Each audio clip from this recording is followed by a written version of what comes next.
It's the amazing Rico Brogna podcast with your host, Evan Roberts. Hi there, everybody. Welcome into episode 552 of Rico Brogna. Give you an instant reaction to the Mets' victory over the Washington Nationals 12-6 on a Friday night. We all agree, it's all universal. The Mets have to sweep the Washington Nationals. The Mets have to elicit revenge on the Nationals for what happened last month in Washington, D.C. But more than that, you're facing a team that is 30 games under 500. You are the desperate ones. You are the ones that may need every single victory to ensure that you're at least a wild card team. Go beat the crap out of the Washington Nationals. The Mets didn't necessarily beat the crap out of them. They didn't necessarily make it easy. It wasn't pretty, but game one goes to the Mets. And ultimately, it doesn't matter how pretty it was. It doesn't matter how ugly it was. It doesn't matter how much stress we may have had in the horrific thing known as the third inning. The Mets were able to escape game one with a 12-6 victory over the Washington Nationals. There are a lot of things to get to, but something happened in this game that really hit me like a ton of bricks. I'm very happy with some of my accomplishments in life. Host a radio show with Tiki Barber. Had a lot of fun hosting a radio show with Craig Carton. A radio show with Joe Beningo. The Rico Brogna with the great Pete Hoffman. I even wrote a book, My Mets Bible. I married a beautiful woman who somehow allowed me to be in her life. And we have 2 kids. I'm very happy with all those accomplishments. But watching this game on Friday night, there's one thing I need. There's one thing that hit me like a ton of bricks that I need to accomplish before I'm dead. I need to replace Howie Carpin as the official scorer for one day. I'm not saying Howie needs to be fired. Howie does a damn good job. But for one day, what I ask the New York Mets and Major League Baseball is, how am I not qualified to be an official scorer? I sit there, I score every damn game, and I think I know what an hit is and what an error is. And I know the rules, and I'd love to announce it into the little microphone. We'll score that, E5. Now, you may be thinking to yourself, why are you saying this, Evan? We're 2 minutes into the Rico Brogna. The Mets are in a pennant race. There's only 8 games left in the season. Why is this a thing? It's a thing because when Jose Siri dropped a fly ball, and that's what happened. He dropped a fly ball off of the bat of Josh Bell. It was an error. Why was it an error? Because it went right into his glove and out of his glove. And it was a significant error because it led to a run in that sequence and then a run one batter later when Kyle hit the RBI triple. So instead of it being 2-1 Nationals, it was 4-1 Nationals. And so I write down E8 like any human being would because Jose Siri dropped the fly ball in center field. And then 2 innings later, we have to hear that Howie Carpin changed his mind. And if you saw the broadcast, some of you may have been at Citi Field, so you may not have known any of this. But if you watched the broadcast, Steve Gelbs did great work. He found out from Howie Carpin what the hell's going on. And Howie Carpin is a nice man, and he's a wonderful official scorer. So I just think he had a bad night. I just think he was being too sweet to Jose Siri and the Siri family. Because the explanation was, well, he ran a long way. He ran a long way? He dropped the effing ball. It was in his glove. And it came out. Is my anger really at Howie Carpin? Not really. Is my anger at the horrible official scoring? A little bit. I'm more angry at Jose Siri, who has been useless this season. Useless. First of all, he's on the team in April. He goes 1 for 20. Something of that nature. Goes 1 for freaking 20 before he gets hurt. Unfortunately, gets hurt. And then we all forgot Jose Siri existed. We forgot he was even something that lived in this world. Then Jose Siri comes back, and good for him. You never want anyone to be hurt. He comes back, And instead of taking his new lease on life and getting a couple of hits and making some diving catches, Jose Siri has been god-awful to watch. Has he gotten a hit since he's come back? I mean, his batting average is 0-50. He strikes out every at-bat, and then defensively, in the third inning of this game, Jose Siri tried to light the game on fire. He tried. But let me get back to the official scoring thing. I'm going to ask the New York Mets and Major League Baseball and whoever makes this decision, maybe it doesn't have to be in 2026. Maybe it'll be in 2050. Maybe it's when I'm on my deathbed. But I am damn qualified to be an official scorer. I want to be an official scorer just for one day. I'm not going to do it permanently. I don't want to take Howie's job or anybody's job. But give me one day to be an official scorer. And I can promise you this. A, I'm a tough marker. So there'll be some angry people. Too freaking bad. Get over it. You're major leaguers. I'm not going to allow a ball that goes off of somebody's glove to be ruled a freaking double because, well, he had to run a long way. Had to run a long way. Are you kidding me? It's an error. The ball was dropped. It was in the middle of his glove and it came out. I only pray that I get one day to be an official scorer and I get to make a call like that. One of those calls that it's going to piss some people off. It's going to make some people happy. And then, of course, 95% of people will not actually care. So I'm on a mission. I want to officially score a Met game one time before I die because I would not have made the mistake that was made on Friday night. Why am I angry about it? Again, I'm angry about Jose Siri. More on him in a minute. But I'm also angry because it really damaged Brandon Sproat's performance. You know how some things can avalanche? Is that what it's called? Or snowball? A snowball? Where one thing happens and it leads to another and it leads to another and things keep getting worse. In the third inning of this game, Mets have a very early 1-0 lead on a miscue by the Nationals when Dylan Cruz really had a tough time picking up that base hit by Pete Alonso and Francisco Lindor hustled around third to score. So the Mets have this 1-0 lead and innocently Brandon Sproat on pitches that are very close walks Paul DeJong. Didn't feel like the end of the world, but he issues a leadoff walk, which can always be dangerous. He gets Jorge Alfaro to hit a swinging bunt, and unfortunately, Brandon Sproat makes a terrible throw, and it goes up the first base line, and Paul DeJong, basically mimicking what happened an inning earlier with Francisco Lindor, 2 innings earlier from Lindor, is able to score from first base on the miscue by Brandon Sproat. Sproat then walks the 9th place hitter, Jacob Young, which should be a crime since Jacob Young can't hit. And in the third inning, we're facing kind of this inflection point in the game. Like Brandon Sproat has given up the lead. It's 1-1. There's 2 on. There's nobody out, and he's behind James Wood. And Brandon Sproat, to his credit, battles back to a full count and gets the struggling Wood to bounce into a 4-6-3 double play.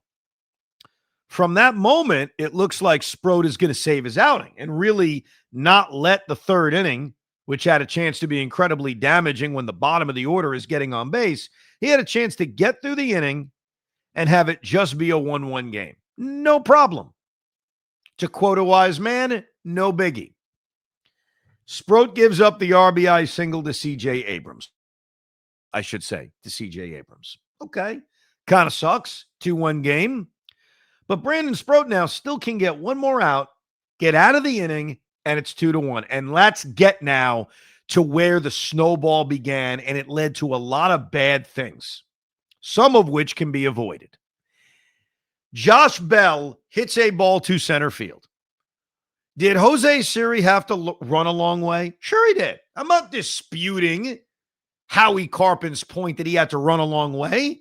I'm disputing that once you get there and the ball is in the middle of your glove, you need to make the play. Jose Siri doesn't. It turns into what should have been a 2-run error or a 1-run 2-base error. It becomes an RBI double. It then leads to Dalen Lyle hitting what should have just been an RBI single. Okay. And it should have been a 4-1 game, which sucks, but it turns into a triple because Jose Siri does not know how to play center field. We're told he's really good defensively. Here's the problem. As a Met, he has not been good defensively. So you could tell me what he did in Tampa. You could give me all his new age defensive metrics. Jose Siri has been a god-awful defensive center fielder, and his route on what should have been an RBI single by Lyle turns into a triple. So now it's a 4-1 game. To Sproat's credit, he gets Luis Garcia to ground out. But here's why all of that snowballing on the error by Jose Siri, which led to 2 runs. It should have been 2 unearned runs on the resume of Brandon Sproat. It turned into 4 earned runs. So, again, that's another thing that kind of bothers me. The final line should have been 4 innings, 4 runs, 2 earned. But here's the real problem with the Jose Siri error. Do you guys know where I'm going with this? Does Hoff know where I'm going with this? Because the snowball effect hasn't ended yet. Sure, the error led to a run or 2, but there's one other thing the snowball led to. Do you know what it is, Pete? His pitch count? It led, bingo, ding, ding, ding. It led to Carlos Mendoza seeing a pitch count of 71 through 4 innings, even though Brandon Sproat had a dominant 4th inning. He comes out in the 4th inning, gets a ground out and back-to-back strikeouts. But Carlos Mendoza sees 71 pitches. He claims he saw good at-bats from lefties in that 3rd inning, the Bell, Lyle, and Abrams at-bat, and decides to pull Brandon Sproat. If Jose Siri catches a ball in center field and it's 2-1, Brandon Sproat is not being pulled as quickly as he was pulled. So the spiraling that I'm talking about led to Mendoza making a decision that I did not like. I don't think anybody liked it. Now, the good news is the Mets won the game. There may be some people listening to the Rico who did not watch the Met game at all. Maybe they're like, hey, I'm going to find out how the Mets did by listening to the Rico Brogna, by downloading the podcast or watching it on YouTube or however you consume this thing. And you're probably confused now by my tone. Yeah, the Mets won. And there's a lot of good things I'm going to get to. But Carlos Mendoza pulling Brandon Sproat after 4 innings, after he pitched a 1, 2, 3, 4th inning, including striking out the last 2 guys he faced, Mendy called it aggressive. I call it dumb. You do not have a great bullpen. Now, the bullpen ended up throwing pretty well outside of Huascar Brazaban. But again, I'm giving you a first guess. A first guess that I would have repeated even knowing the results. Because I would have given Brandon Sproat a chance to pitch the 5th inning. It would have been 9, 1, and 2 of the batting order. I have confidence he can get Jacob Young out, even though he walked him in the 3rd inning. I've got confidence he can get James Wood out, who he struck out and got to bounce into a double play. And even though C.J. Abrams hit that RBI double, Sproat struck him out in the 1st inning in a 10-pitch battle. Josh Bell flied out. It's just that Jose Siri couldn't squeeze it. So I was definitely content with giving Sproat the chance to start the 5th inning. And the other reason I didn't like it is because you used a lot of your bullpen the day before.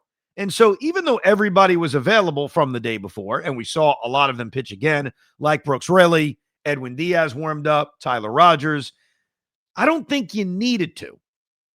You know, there are situations and there are players on this team, David Peterson being one, where I am all for being aggressive and going to the bullpen early. Not here. Not with Brandon Sproat. It is only his 3rd major league start. If you look at his pitch counts down in the minor leagues, he routinely got into the low 90s. He got into the high 80s. He was at 71. There was no pitch count reason for Brandon Sproat to come out of the game. And the argument Mendy used about the lefty at-bats, again, I just told you who he was due to face in the 5th inning. And the other thing Mendy said is, well, I want to give my bullpen a clean inning. Yeah, but you ended up using, let me count, 2 of your relievers in non-clean innings. You went to Brooks Raley in the middle of an inning. You went to Ryan Stanek in the middle of an inning. And I'm not disagreeing with those moves. I'm just questioning the rationale for taking Brandon Sproat out. I'm going to read some of your emails because I know there was a lot of people who had those comments throughout this game. So instead of me just saying it, why don't we hear from the people? And we always appreciate your emails, thericob@gmail.com. Let's start by talking about Jose Siri. Christopher Kagan writes, Jose Siri is the net negative. Lock it in. I don't know what else happens in this series, but you cannot make 3 bonehead plays in 2 innings and cost them at least 3 runs and not be the net negative. I wanted to pull him off the field. So the other mistake that Jose Siri made, and I think this is what he's referring to, is when he came up to bat, and I'm pretty sure it was in the 4th inning, in a bunting opportunity with first and second and nobody out, as the Mets were rallying, they were responding to what had happened in the 3rd inning. Jose Siri is asked to bunt, and he gets called for a pitch clock violation that led to strike 1. That cannot happen.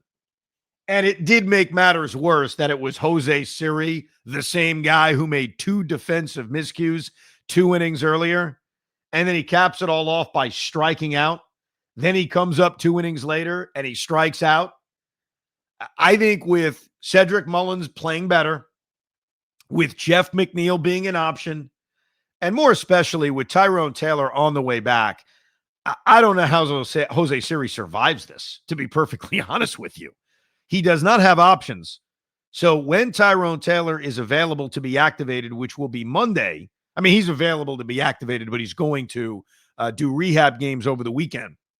And then I assume Monday, since the minor league season is over, they would just activate Tyrone Taylor for Tuesday's games in Chicago. Jose Siri can't be there.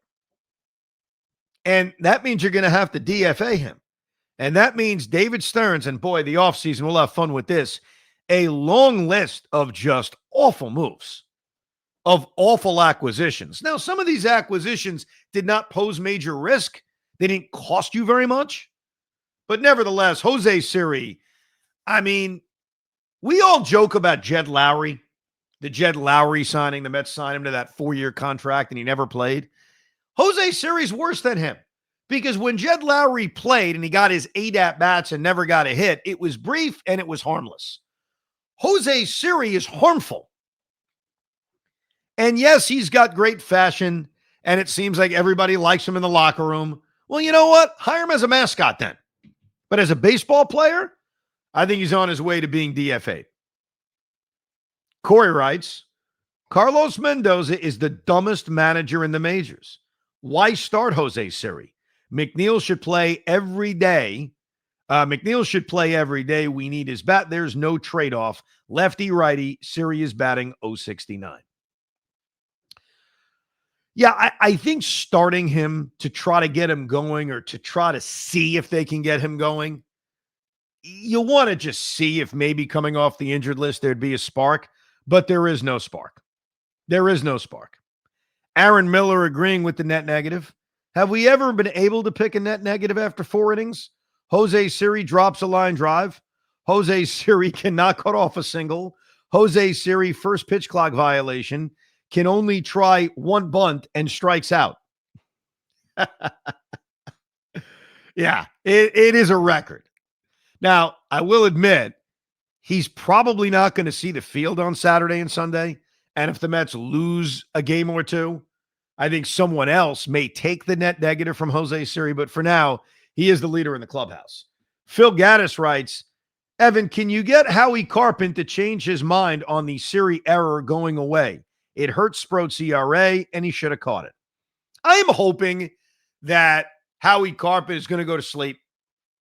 Maybe he hears criticism, maybe he doesn't. I don't know if he listens to the Rico Brogna and wakes up and says, what are we doing?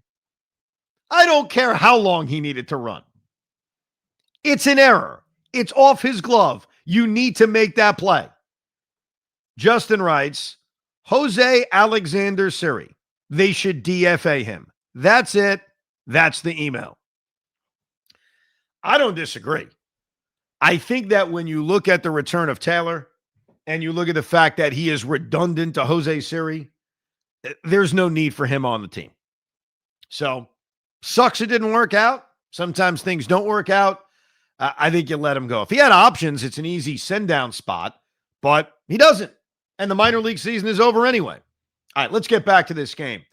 The Met offense, the response that we saw in the fourth inning was a sight to behold, because trailing 4-1 after that disastrous third inning, we're all panicking. We're all a little bit worried. You know, as bad as the Nationals are, Andrew Alvarez did look sort of tough over the first two innings. What I thought was really, really important, underrated, was getting a run back in the third inning of this game. So that inning we just described was the top of the third inning. They're trailing 4-1. In the bottom of the third inning, 8 and 9, Brett Beatty and Jose Siri make the first two outs. Francisco Lindor draws a walk. Soto gets ahead of the count, rips a single to right. And then Pete Alonso comes through with a very underrated clutch RBI single for his 122nd RBI of the year. It is important to respond. You don't have to get all those runs back, but you got to get something back. And so that hit by Alonso, bottom of the third inning to make it 4-2, underratedly a big moment. The other underratedly big moment was the Starling Marte at-bat in the fourth inning. They're down 4-2. Nimmo leads off with a base hit up the middle, and Starling Marte hits this weird little roller to third base, and Paul DeJong either thinks it's off Marte's foot or he's not paying attention, never attempts to make a play on it, and it turns into a 2-on, nobody-out situation. Francisco Alvarez rips the 2-run double to tie the game. Francisco Lindor comes through with an RBI single, the first pitch he saw from the reliever, P.J. Poulin, and then Juan Soto. And I thought the Soto 3-run home run actually felt, not the at-bat, but the swing, where it went, how it landed, felt very similarly to the ALCS home run he hit off Hunter Gaddis a year ago for the New York Yankees. But as Soto hit that ball into the air, and I'm glad Gary Cohen mentioned this, but I think loyal Rico Brogna listeners already knew this, Juan Soto was bidding for his first 3-run home run of the season. He had not hit a 3-run home run all year. Remember, his first multiple guy on base home run and his only multiple guy on base home run came in Detroit when he hit that grand slam. So I've got the Soto home run leaderboard countdown, and a great game by Soto. Got on base 4 times, hits the 3-run home run that breaks the game open. He is locked in. But here's the Soto home run breakdown, because I do think it's kind of funny. He's hit 42, which is a career high, so congratulations to him. He had a career high last year with the Yankees. Now he eclipsed that with the Mets, which clearly proves that Pete Alonso is better production than Aaron Judge, better protection than Aaron Judge. I'm obviously kidding. Juan Soto's hit 42 home runs, 1 grand slam, 1 3-run home run, 10 2-run home runs, and 30 solo home runs. 30! Which is why we lovingly called him Juan Solo. Lovingly, of course. No knock whatsoever. So 30 of his 42 home runs are solo, but he hits the grand slam in Detroit, and he hits the 3-run home run here that gives them the comfortable lead. Of course, they have to make things interesting, because Mendy's decision to pull Brandon Sproat led 3 batters into Huascar Brazoban giving up that 2-run home run to C.J. Abrams, which made this thing close. And while it was close, great work by Brooks Raley, who comes in, gets 3 outs, doesn't break a sweat. Great job by Ryan Stanek, who comes in and gets 2 outs. And I thought, along with Gary Cohen, that Ryan Stanek was going to get the chance to come out for the 7th inning. But Carlos Mendoza did something very, very ballsy. Very ballsy. He went to Ryan Helsley in a save-hold situation. I was surprised by this. I did not feel comfortable about this. I think we mentioned this on a previous Rico. Ryan Helsley's getting into games. He's had some better moments, but to me, had not yet earned a chance to be in a close game. Hadn't earned it yet. Now, did circumstances really created by Mendoza, pulling Brandon Sproat as quickly as he did those circumstances lead to, screw it, let's give Ryan Helsley a 2-run lead in the 7th inning and see what happens? Maybe. Maybe that had more to do with it than a belief in Ryan Helsley. But when Helsley comes in to pitch the 7th inning, my thought is, okay, Tyler Rogers is available. Tyler Rogers will start throwing immediately. You got the 3-batter minimum. So obviously the worst case scenario is Helsley puts 2 guys on base and gives up a 3-run home run. But if he can get an out and there's 2 on base, I'll go to Tyler Rogers. If there's 1 on base and 2 outs, do I give him a chance to stay in the game? Maybe. Let's play it batter by batter. But he comes in and gets Jorge Alfaro to immediately ground out weakly to Lindor. He battles Jacob Young, but strikes him out.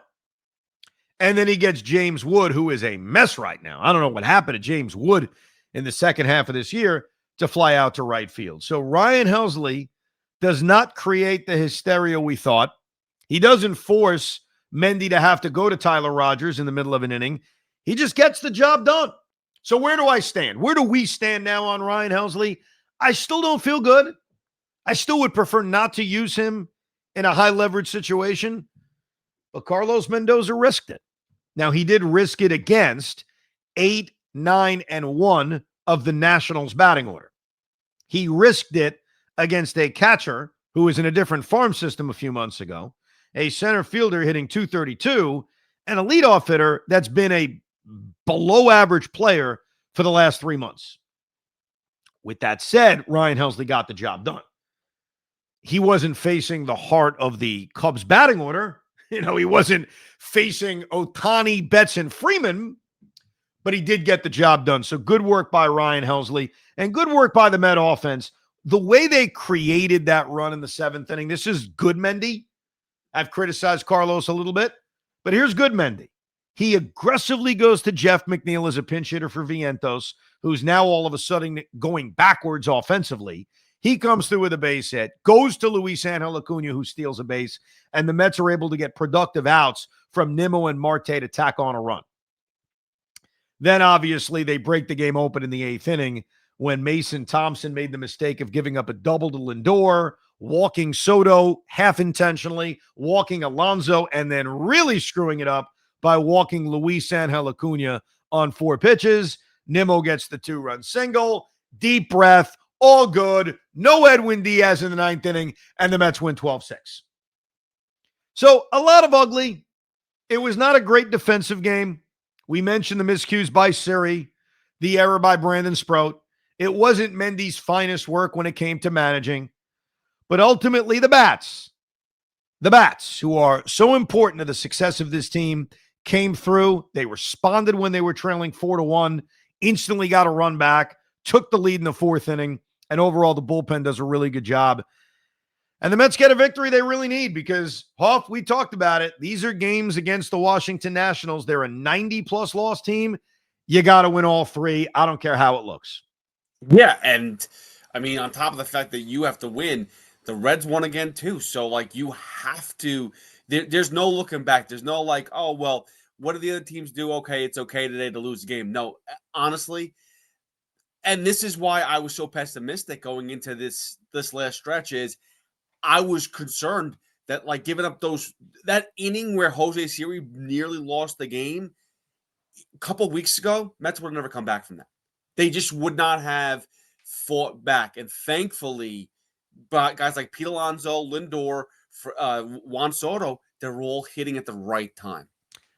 I have to assume, you mentioned the Reds, you have to assume you're not getting help.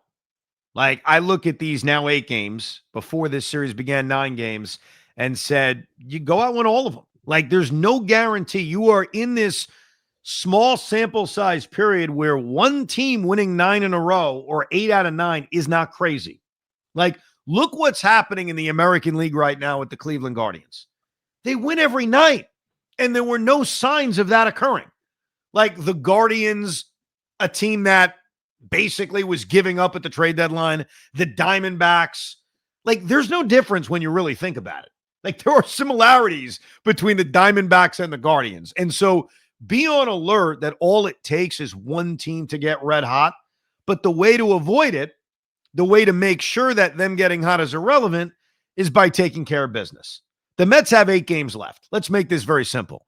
If they win 7 of 8 games, which is not crazy, you're playing the Nationals, the Cubs who have nothing to play for, and the Marlins.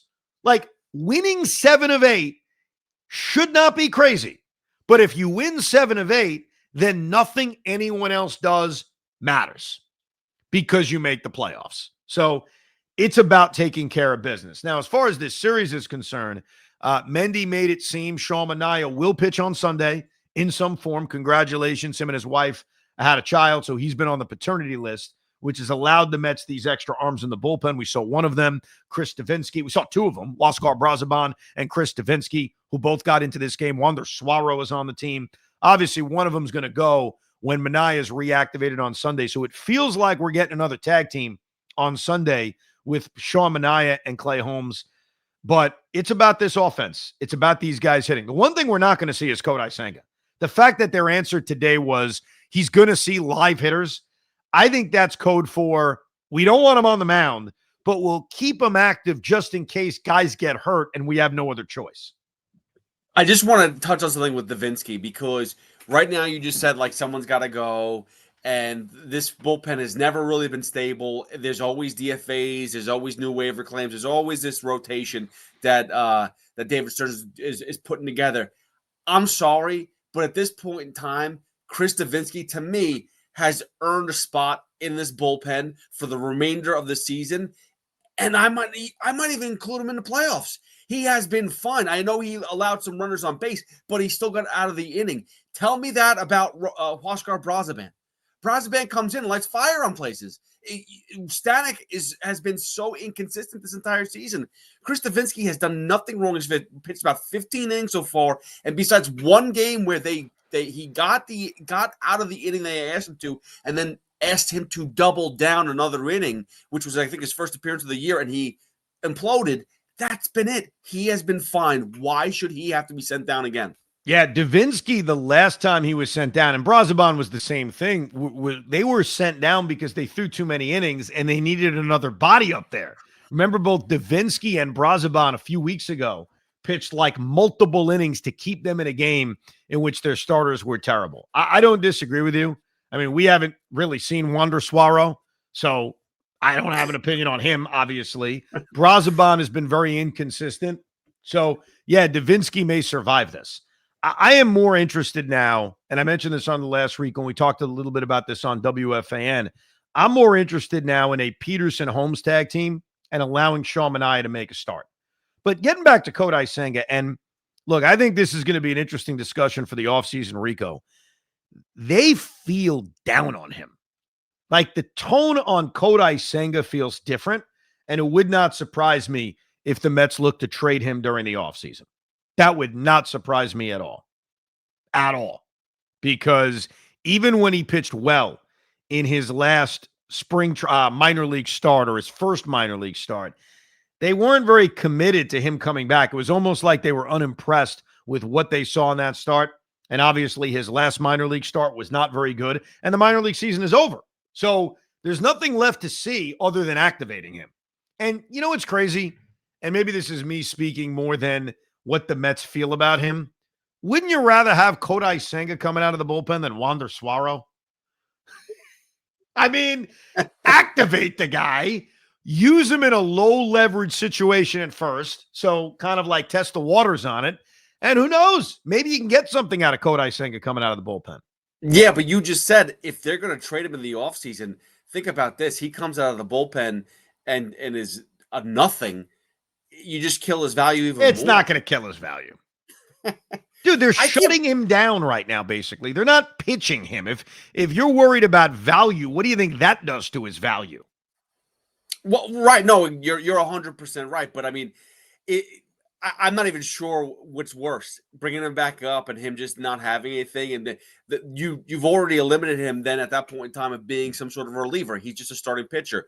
And at this point in time, versatility in baseball is key. You're having guys become openers. You're having Brasben, pitch extra long innings. You're trying to figure out what to do with these guys. You need to have some versatility. And Senga right now, with his limit on how many days of rest he needs to begin with. It's just he's an issue. Let's put it that way.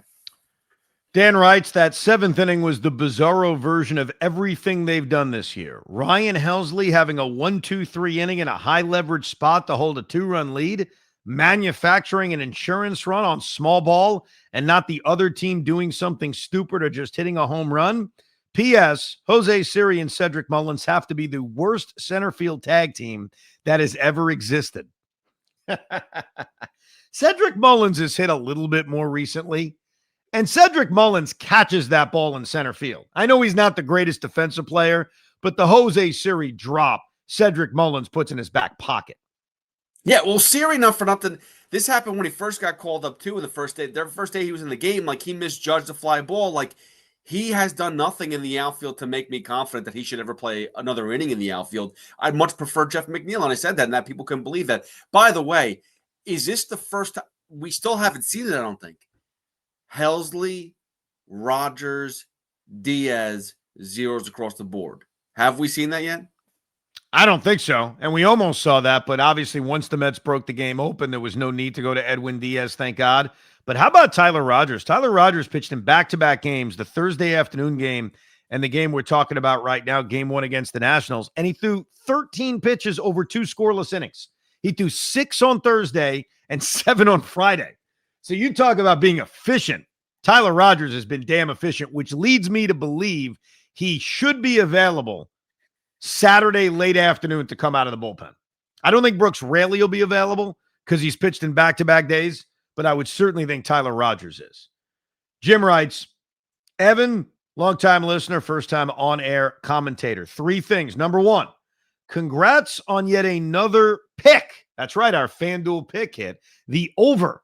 I honestly can't recall you ever missing. Do you have a record of your Rico B picks? I'm going to guess at least 70%. You know what, Hoff? We got to keep records of this. Yes, my pick of the day has been I have not hit all of them. That would not be true. I've hit a lot of them.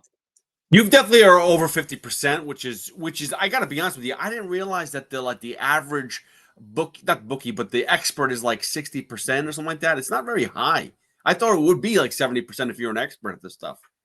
No, I don't even think it's that high. First of all, there are no experts. Let that be made clear.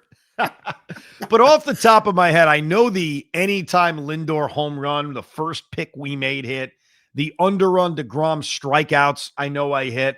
I got the McClain over on strikeouts wrong. And then, yes, the one for this game he's referring to is the over-under on the game was 8.5. And I took the over. And obviously, that was done pretty quickly. I mean, in the 4th inning, the Mets almost hit the entire over by itself in the bottom of the 4th inning.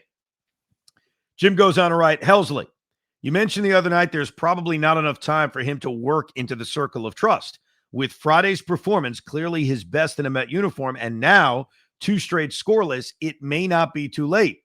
If not the circle of trust itself, after tonight's dominance, at the very least, the best of the rest. Yeah, I think that when you look at the guys you trust the most in the Met bullpen, Edwin Diaz is number 1. Tyler Rogers and Brooks Raley are somewhere along the lines of 2-3. And then there's a drop-off. And then there are the guys who can sometimes be good, like Ryan Stanek or Gregory Soto. And maybe Helsley is now kind of in that grouping of, all right, I don't have that many other choices. Let me see. And obviously, the more he pitches well, like if he pitches well again, and then again, and then again, yes, eventually he enters the circle. And Jim also is about to make a point that I've received a lot of people questioning. So I'll let Jim represent the masses in asking this question. I could be amiss, but I follow your show religiously, both for therapy after a loss and cheer after a W. And I think you stopped the new cool game of forecasting playoff starters after each series. If so, we should do an emergency one tonight. and we can start to smell the postseason. I did stop doing it. I didn't stop doing it with an announcement. I didn't stop doing it with a proclamation. I quietly stopped doing it because it felt like a jinx. I have to be perfectly honest with you. We're sitting here talking about what the playoff rotation would be. The Mets almost fell out of a playoff spot. Even now, they're not entrenched in a playoff spot. So I stopped doing it because it felt like a jinx. Now, with that said, I will read Jim's playoff rotation if the season ended today, but I am not going to comment on it again until I feel more comfortable about making the postseason. Is that fair, or am I being too superstitious? I don't know. I think that's very fair, even though I'd like to give mine today too. Anyway, Hoff's like, screw it. All right, here's Jim's list. Nolan McLean, Sean Manaea, which in effect just the first half of a tag team, an ideal versus the Dodgers considering the big bat lefties, Ohtani and Freeman. And then his third starter would be pray for rain, pray for more rain, and then McLean. That's unfair. You're dogging Brandon Sproat. I mean, even though today he gave up those runs, we could put, I think, a good half of those runs on Jose Siri. Fair enough. Just saying. I mean, come on, dude. I mean, he did not pitch bad, and the fact that the fourth inning was efficient, what are we doing? So what's your playoff rotation then? I am going McLean, Sproat, and I would start with Manaea. Yeah. By the way, that would be my answer if I was playing this game. Oh, that would be my answer.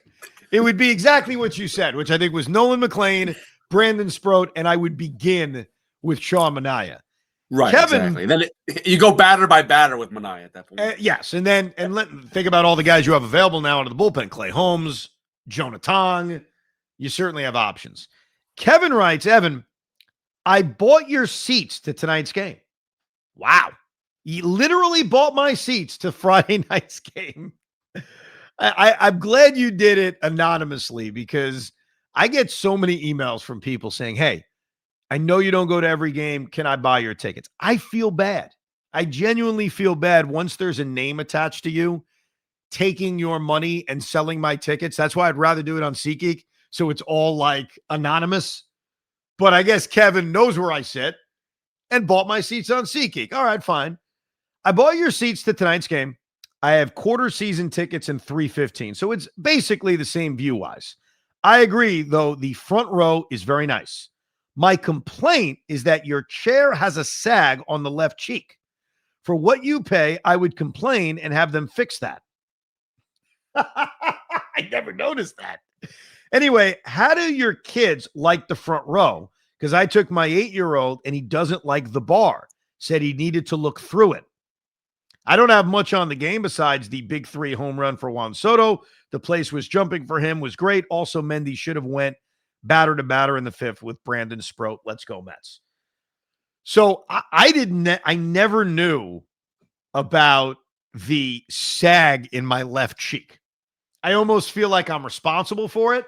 Like I was going to say my tuchus is too big on the left side and somehow it caused the sag, but I will check it out the next time I'm in my seat. So the bar thing, I think both my kids got used to it. And I think they look through it and then sometimes we'll look up and then sometimes look down. I had the same issue at Shea Stadium. I was very, very young. My dad took me, had season tickets. It was 325A, Loge box, Shea Stadium, and there was a bar. And immediately, I had to look under it. Eventually, I got big enough. I looked over it. But the trade-off is so worth not having anyone in front of you. So when you're a kid, and I totally understand Kevin has an 8-year-old as well, that the bar at first is like, whoa, this is weird.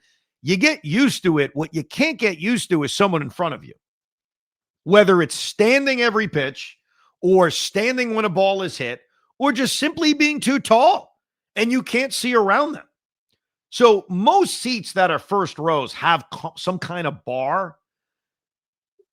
I think you just get used to it, and the trade-off is so much better, especially when you're a kid, of someone just being so much bigger while sitting in front of you, because then you just can't see anything.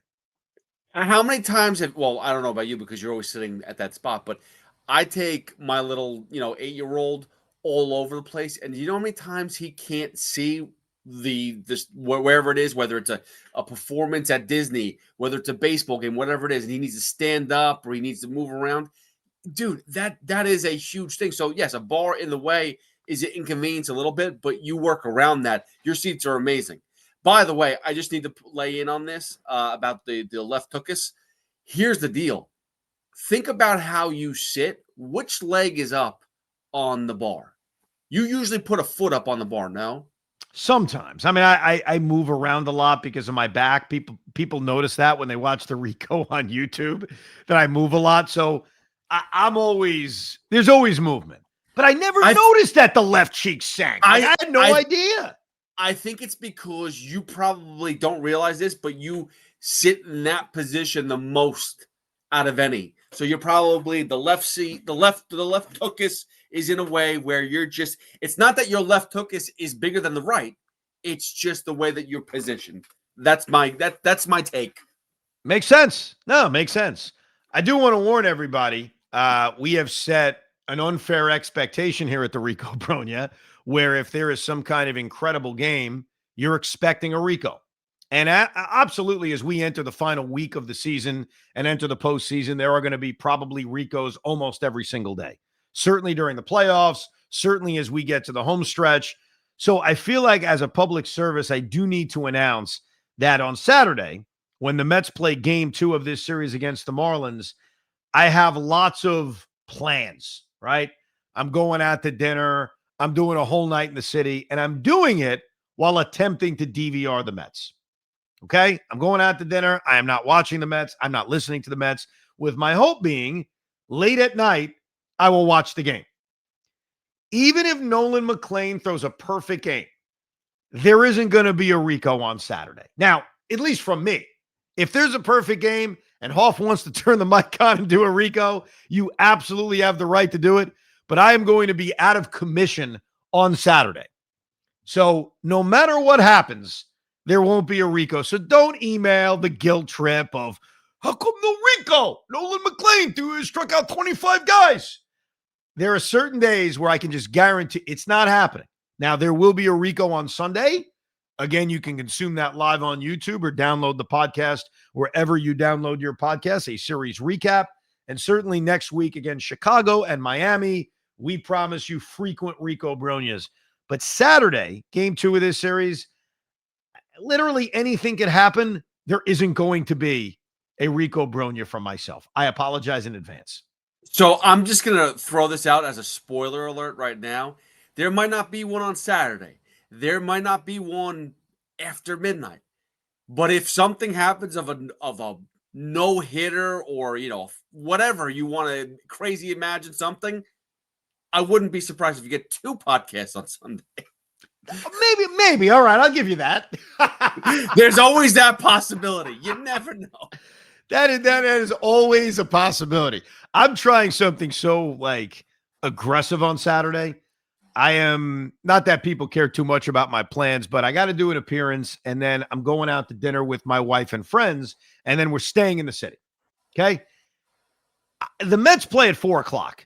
And I told my wife, I don't want to know anything. I don't want to watch it. Don't worry. I'm not going to be distracted. I'm not going to check my phone. Why would I check my phone? I'm with you, my wife, not you, Pete. Oh. And she's like, you're going to be in the city at 8:00 at night. You don't think there's a chance the game is going to be spoiled for you? I said, there's always that possibility. She thinks somebody's going to randomly see me in the street, be a listener, and say, oh, that was a brutal loss today, or oh, that was a great win. And I said to her, you know what? It's the risks you take in life. I would rather risk that than not being able to watch the game fully the way I like to. So it's going to be one of those adventures in which I try to DVR a game, and there's always that risk it's going to be spoiled. But you know what? I'm taking the risk. What can you do? You are going to be, I guarantee this, I'm going to predict this right now. Evan Roberts is going to be caught on camera by TMZ with a hood over his head as people are trying to tell you what happened in the game, and you're trying to be like, nope, don't bother me, don't bother me, don't bother me. Well, it'll be awkward if anyone like recognizes me and says, "Hey, Ev," as soon as that happens, I'm probably going to go, "I don't say anything. I didn't see the back game. I got to go. Thanks for listening. Got to go." Probably something like that. Either way, Rico Brogna to series recap, and then plenty of Rico Brognas during the final week of the season. You can always email us, thericob@gmail.com. And remember to subscribe to the Rico so you never, ever, ever, ever miss an episode. LGM, thanks for listening to Rico Brogna. We hope you enjoyed this episode of the Rico Brogna podcast. It's amazing, isn't it? Make sure you download it now to keep it on you at all times.